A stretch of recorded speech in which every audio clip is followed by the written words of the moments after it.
Ini merupakan salah satu dari propaganda politik David et Impera, kata Sri Sultan Hamengkubuwono ke-10 pekan lalu dalam sebuah webinar yang digelar oleh Dinas Kebudayaan Daerah Istimewa Yogyakarta, DIY.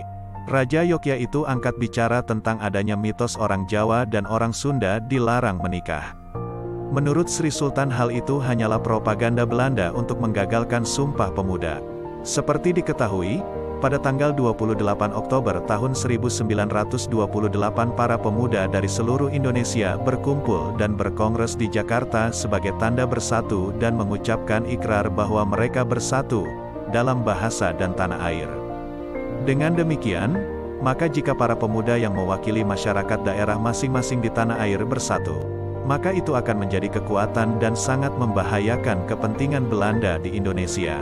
Oleh karenanya Belanda menghembuskan isu untuk memecah belah David et Impera antara dua kekuatan suku yang sangat dominan, yaitu antara suku Sunda dan suku Jawa. Suku Sunda dan suku Jawa memang suku yang paling banyak penduduknya dan dengan demikian maka sangat berpengaruh jika dua kekuatan itu dipecah belah. Sri Sultan mengatakan yang mempopulerkan itu adalah seorang intelektual Belanda yang bernama C.C. Burke yang dituliskan dalam disertasinya pada tahun-tahun 1927 sampai tahun 1928 atau bertepatan dengan situasi digelarnya Kongres Sumpah Pemuda. C.C. Burke menuliskan disertasinya itu dengan maksud terselubung untuk menimbulkan kebencian suku Sunda kepada suku Jawa. Intelijen Belanda terlibat dalam mengembuskan isu kebencian itu, kata Sri Sultan. Sri Sultan mengatakan, Burke sebagai seorang profesor sangat mungkin mengintimidasi opini publik seolah-olah ada kecurangan yang dilakukan oleh Majapahit.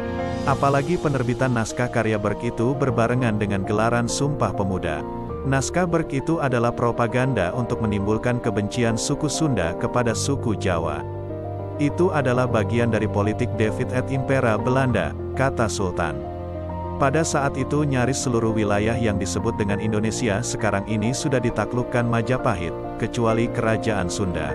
Sedangkan adanya mitos larangan menikah antara suku Sunda dengan suku Jawa itu berawal dari ketika adik Dyah Pitaloka, Wastukencana, diangkat menjadi Raja Sunda menggantikan ayahnya. Setelah dewasa Wastukencana ini terkenal dengan nama Prabu Siliwangi yang legendaris. Prabu Siliwangi lalu mengeluarkan larangan menikah antara suku Sunda dengan suku Jawa. Apapun yang terjadi, kini di Bandung sudah ada nama jalan yaitu Jalan Majapahit dan Jalan Hayam Wuruk yang diresmikan oleh Gubernur Jawa Barat pada waktu itu, Ahmad Heriawan pada tahun 2018 lalu. Untuk menghapus luka lama,